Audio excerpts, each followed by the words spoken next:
J'appelle votre contradictrice, Lucille Bâtard. Veuillez prendre place.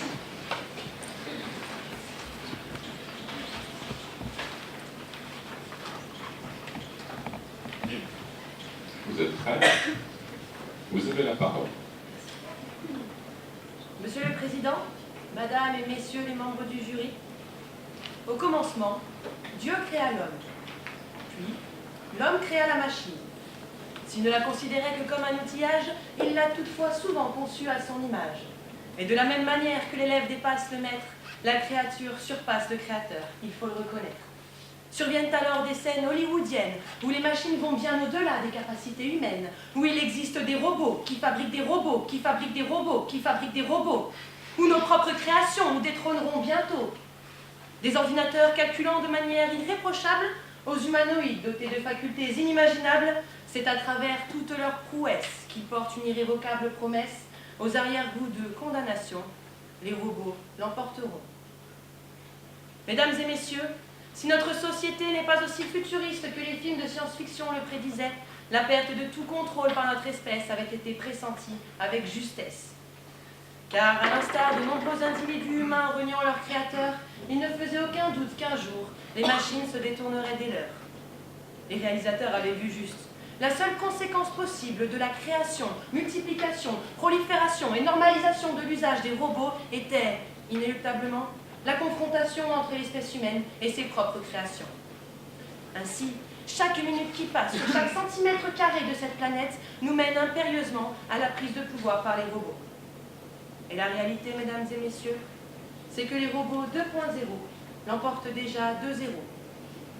Ainsi, les bribes d'histoire auxquelles vous assisterez au cours de votre vie ne seront qu'une fraction d'un événement majeur, d'un affrontement, de quelque chose d'immense.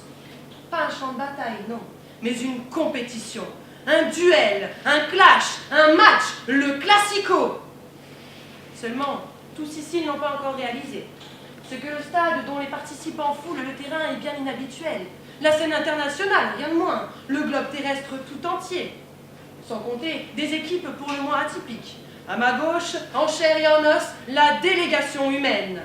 À ma droite, en acier et en ferraille, l'olympique robotique.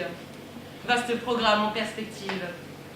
L'arbitre, aujourd'hui la loi, se devra d'être impartial pour permettre une conciliation qui, on le sait déjà, n'aura pas lieu. Alors, intelligence artificielle contre stupidité naturelle, qui fera le poids selon vous? Après un rude échauffement, les adversaires se mettent en place sur le terrain, prêts à se lancer. Les supporters sont survoltés, leur enthousiasme est palpable. On entend d'un côté la clameur stridente et régulière des bip-bip, et de l'autre les chants habituels des tribunes humaines. Robot, robot, on t'en casse! Et voilà qu'intervient le premier coup de sifflet. Le coup d'envoi est donné. Et dès le début, les robots mènent la partie. Par de magnifiques jeux de jambes, ils se précipitent pour s'emparer des emplois de leurs adversaires.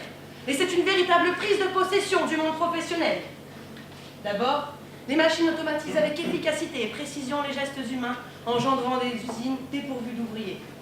Elles font la passe aux ordinateurs ensuite, dont les algorithmes facilitent le travail des programmateurs ou même de l'administration. On a là une belle remontée de terrain pour les robots qui arrivent rapidement dans la surface de réparation. Les médecins humains viennent alors tenter de récupérer l'avantage, rappelant que leurs connaissances du corps humain ne peuvent être remplacées. Et c'est un petit pont des robots vers les nanotechnologies, capables d'opérations médicales jusqu'alors irréalisables par l'homme. L'avantage est conservé. Du côté humain arrive alors un paquet d'avocats, magistrats et autres érudits de la doctrine juridique, se bousculant dans leurs grandes robes pour assurer la défense de leur équipe, arguant que la justice ne peut être rendue par des machines. Mais celle-ci, sans faute ni hors-jeu, jongle habilement avec les lois et confirme sans mal l'adage selon lequel l'erreur est humaine, pas robotique. Il faudrait d'ailleurs demander à M. Daval s'il n'aurait pas préféré un robot pour avocat. Sans doute que oui. Mais la défense humaine semble se trouver un second souffle. Elle redouble d'efforts et revendique l'importance et l'authenticité d'une hôtesse humaine aux caisses des grandes surfaces. Mais les bornes automatiques n'ont rien à leur envier. Elles leur sont égales en termes d'efficacité. Il ne leur manque rien, si ce n'est le sourire d'une caissière. En fait, non, il ne leur manque rien. L'équipe robotique garde le dessus. Magnifique reprise de volée par ces machines qui nous donnent accès à des connaissances pléthoriques sur l'espace, les fonds marins, les sols, bien au-delà des limites humaines. Et les hommes ne peuvent rien faire, ils ne sont que spectateurs de cette magnifique progression. C'est un magnifique tir cadré, et c'est le but! 1-0! 1-0, mesdames et messieurs! Quelle ironie! Faut-il rappeler qu'à l'origine, les hommes ont créé les robots justement pour se décharger de leur travail, à croire qu'ils ont marqué un but contre leur propre camp. Et ce n'est pas fini. Les robots dribblent avec efficacité, prenant une place de plus en plus dominante dans la vie des hommes. Après le monde du travail, ils s'imposent dans leurs relations sociales. Ils commencent par une tactique d'approche efficace, grâce aux bots de discussion, dont le sens de la répartie ferait pâlir d'envie les plus éloquents des as de la plaidoirie. Il s'agit ensuite de tacler les adversaires, en collectant un maximum de données personnelles. Facile. Pendant le time break des humains pour négocier avec l'arbitre leur protection juridique, les robots traversent le terrain à toute vitesse et les amassent en quantité illimitée. Ils remplissent leur cloud, profitant que l'homme garde la tête dans les nuages. Les machines précisent ensuite leur angle d'attaque, devenant des partenaires de jeu idéaux dans les loisirs humains. Aisément, on préférera offrir un chien robot plutôt qu'un qui fait ses besoins sur le tapis. Mais ça vaut aussi pour les jeux de réflexion. L'ordinateur AlphaGo a très rapidement battu des joueurs professionnels. Je connais même quelqu'un qui a perdu aux échecs contre sa cafetière électrique. Mais même pour faire la fête, les robots sont supérieurs. Pour un humain, trop de pastis-au-mètre chez Tonton, trop d'alcool et de festivités, et c'est la gueule de bois assurée. Les machines n'ont pas ces limites. Une vidange et ça repart. Et comme musique d'ambiance, des bip-bip robotiques seront toujours bien plus mélodieux qu'un quelconque « wesh alors ». Clairement, les intelligences artificielles dominent le jeu.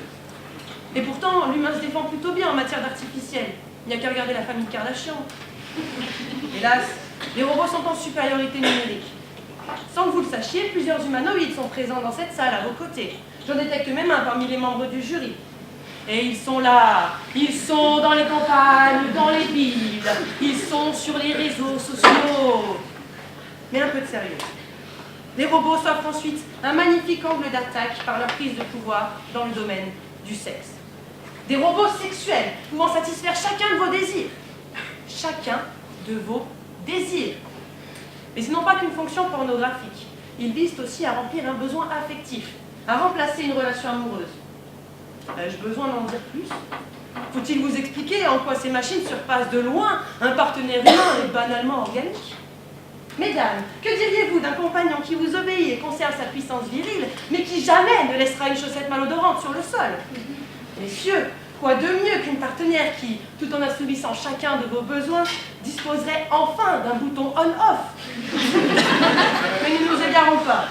Tout ceci est intime, et comme l'a dit un auteur inconnu, cela ne nous regarde pas. Les machines dominent le jeu, la balle est dans leur camp. Le coup de crampon fatal est à leur portée par leur appropriation de notre patrimoine historique et culturel. Autrefois, on disait que ceux qui contrôlent l'histoire sont les hommes qui rédigent les manuels. Ce temps est révolu. Nous avons délibérément cédé notre mémoire collective à Google. Le second point est marqué d'avance. Préférant la facilité du disque dur à l'effort de la mémoire, l'homme a déjà définitivement renoncé à son indépendance mémorielle. Et c'est ainsi que la ferraille se faufile dans les failles, contourne la défense adverse, elle tire et c'est un poteau rentrant qui marque un second but. 2-0, mesdames et messieurs, les robots l'emportent 2-0. Et ce n'est pas fini. Le problème est là. Ce n'est pas fini. Loin d'être limité par les 3 lois de la robotique, les machines l'emportent à la loyale, alors même que l'homme joue à domicile. Devenu dépendant de leur existence, il est déjà en état d'obsolescence non programmée. Elles ont pris le contrôle de sa mémoire, de ses souvenirs, de sa liberté. 2-0. Et le pire, mesdames et messieurs, c'est que ce n'est vraiment pas fini. Ne le voyez-vous pas? Nous n'en sommes encore qu'à la première minute de jeu. Le coup d'envoi est tout récent. On entend encore vibrer dans les airs l'écho de son retentissement.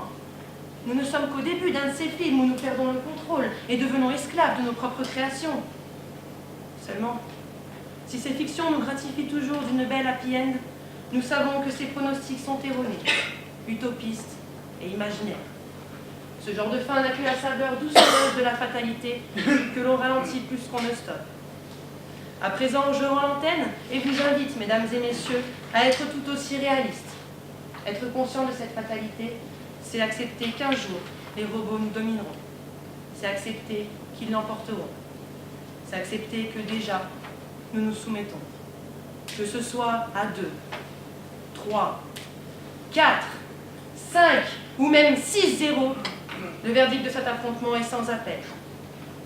Mesdames, messieurs, j'ai le regret de vous annoncer que oui, irrévocablement, et haut la main, les robots 2.0 l'emportent.